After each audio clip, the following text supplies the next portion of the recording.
Hello guys, good morning.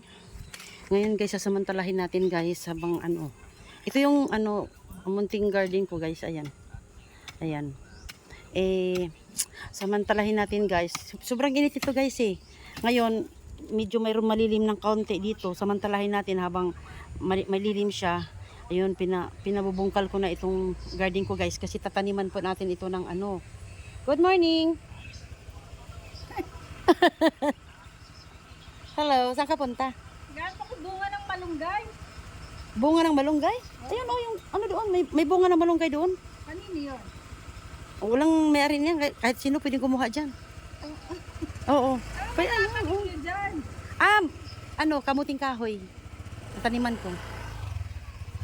Ayan. Ayan guys, kaibigan ko guys. Okay, ito naman guys, update ko kayo dito sa aking garden. Ngayon guys, ayan. Ayan guys, mano-mano ko pong nililinis yan guys eh. So, irang araw ko rin ginawa yun guys eh. Ano lang, pasundot-sundot lang kung kailan may panahon. Ayun. Ngayon guys, ito ang balak ko dito guys sa sa garden na to guys. Iba naman ang itatanim ko dito guys, kamuting kahoy. Gusto ko pupunuin lahat ng kamuting kahoy hanggang doon. Mga to guys, mga 100 square meters yan guys. Ayan. Ayan. Punuin ko yan guys ng puro kamuting kahoy, and then mix lang siya guys. Lalagyan ko rin siya ng yung mais ba, yung sweet corn. Tataniman ko siya ng sweet corn at saka yung mais na yung mais na lagkitin, yung kulay white. Ayun. Anuhin ko siya. Pagsama-samahin ko sila. Hindi naman mag-aawa yan eh. Para hindi sayang yung space.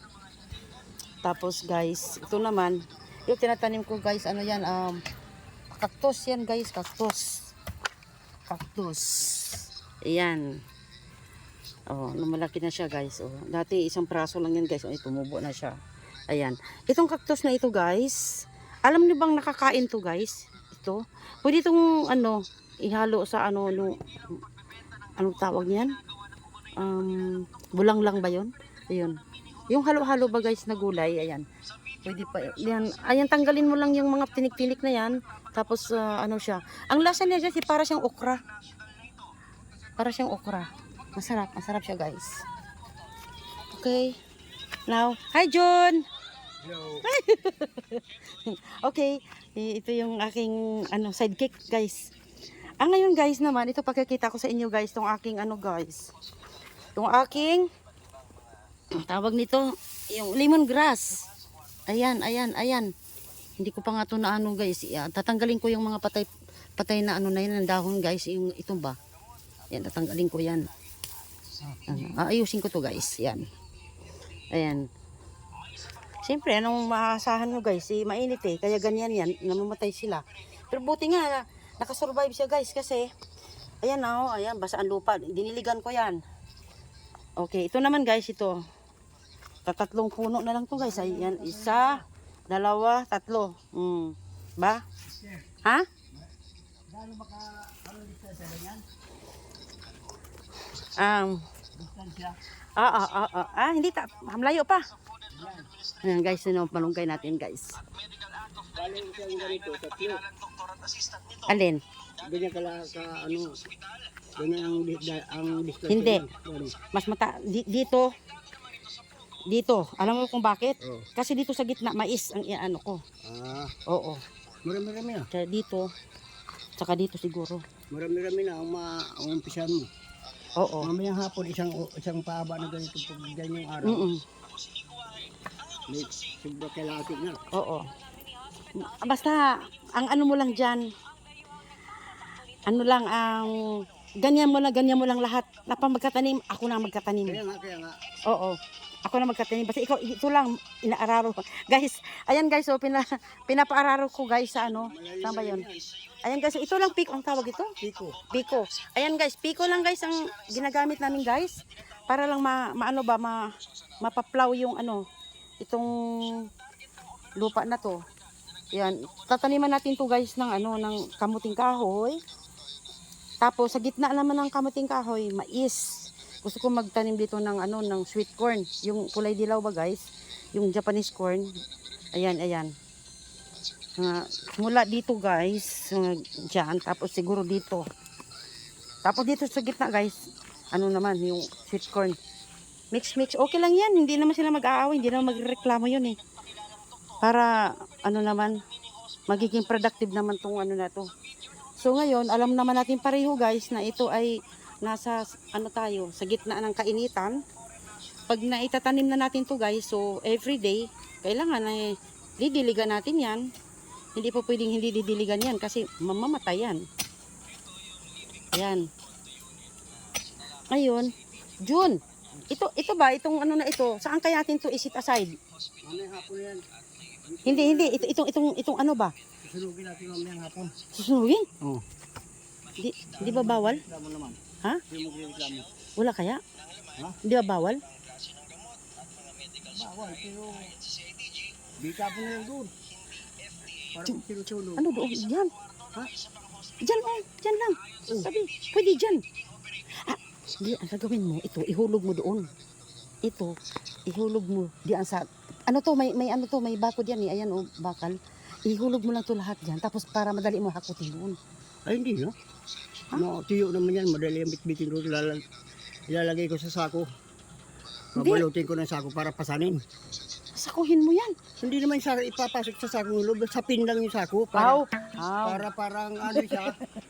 Parang ganyan siya. Gaganyanin mo siya. Oo. Para mabilis pa sa'yo. Magaang naman yan. Oo, sa bagay. Ito nga, sinisit aside ko muna dito kasi, ano eh. Yung basa na yung mabibigat. Mm. Basta yung paglagay niyan, ako na bahala maglagay ng ano. Ako na ang magtatanim dito. Kasi pag hindi kaya nito malaki ito. Oo. Kanina, sayang kanina, John. Oo. Alam ko mamayang hapon kaya, mga anong oras kaya, ano no? Tapos ito mamayang, Araw na yan. ha? Pag ano nung araw na natakpan na dyan. Pwede na. Oo. Oo. Madali na lang yan, you know?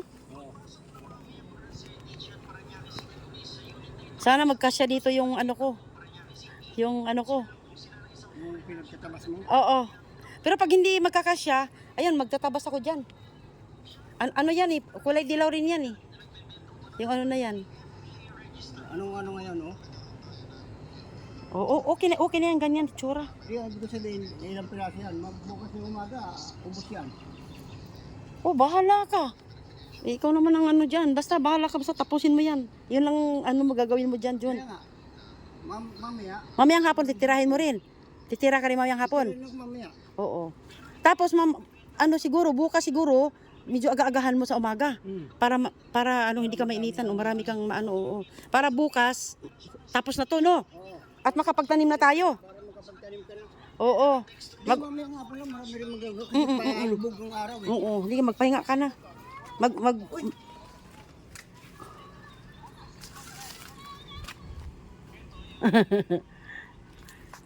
Nasaan mo ilagay yung piko mo? Wala siguro kukuha niyan, ano? Kaya ang Sir- ini-ini, parang kukuhin to. Ayan guys, yung aking, yan ang aking sidekick guys.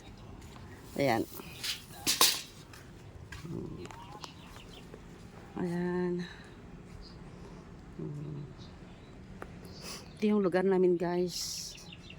Di ba, alam nyo guys, masarap sa probinsya kasi pwede mo magawa ang mga gusto mong gawin. Hindi mo magagawa sa syudad yun. Yung maghahalaman ka ng ganyan. Tapos magtatanim ka ng mga prutas. Wala, hindi mo makagawa yan. Dito lang talaga sa province. Kaya, thanks God na dito kami nilagay ni God sa probinsya kasi para magagawa ko yung mga bagay na gusto kong gawin gaya ng pagtatanim ng mga halaman, mga kakanin, o mga kamuting kahoy, mga mais. Masarap yun. Ayun. Thank you, Lord. Lahat na yan ay kaloob ng Panginoon. Kaya lagi tayo magpapasalamat sa Panginoon kasi siya lahat na nagpo-provide sa atin. Sa lahat. Nagmula sa Kanya lahat yan. Tayo guys, sa ating sarili natin, kahit ano man ang nararating natin, wala tayong maipagmamalaki sa sarili natin guys. Tanging ang Panginoon lang ang dapat natin ipagmamalaki, pupurihin, dahil lahat na yan ay nagmumula sa Kanya. Salamat sa Panginoon. Thank you, Lord. God is always good all the time. And okay guys, papakita ko nga sa inyo guys itong aking yung isang puno ko ng guys, isang puno ng tawag nito, yung langka. Ayan yung isang puno ko ng langka guys, yan pa lang, bata pa lang siya guys, maliit pa lang siya guys, pero nag-uumpisa na siyang mamunga, kaya lang hindi pa strong yung niyang stem na pinagkakapitan, kaya hindi pa talaga tumutuloy. Ayun, pero pag matibay na yung kakapitan niya na alam ko tutuloy na yan. Yeah, with God's grace, in God's time, ayan, yan, magkakaroon din to ng bunga. Kagaya nung isa, matagal yan, naabot na ng 5 years yan guys, bago namunga yung isang puno na yan guys. Mga 5 taon guys, naabot ng 5 taon mula nang itinanim ko siya. Tapos yun, namunga na siya. Ito naman, siguro mga next year, kung loobin ng Panginoon. Always in God's grace. Okay, maraming salamat guys. Okay, thank you for watching. Thank you sa pagsama nyo sa akin, sa aking mga ganap sa araw-araw. Maraming salamat guys. Ingat po tayo lagi. Bye bye. God bless you all.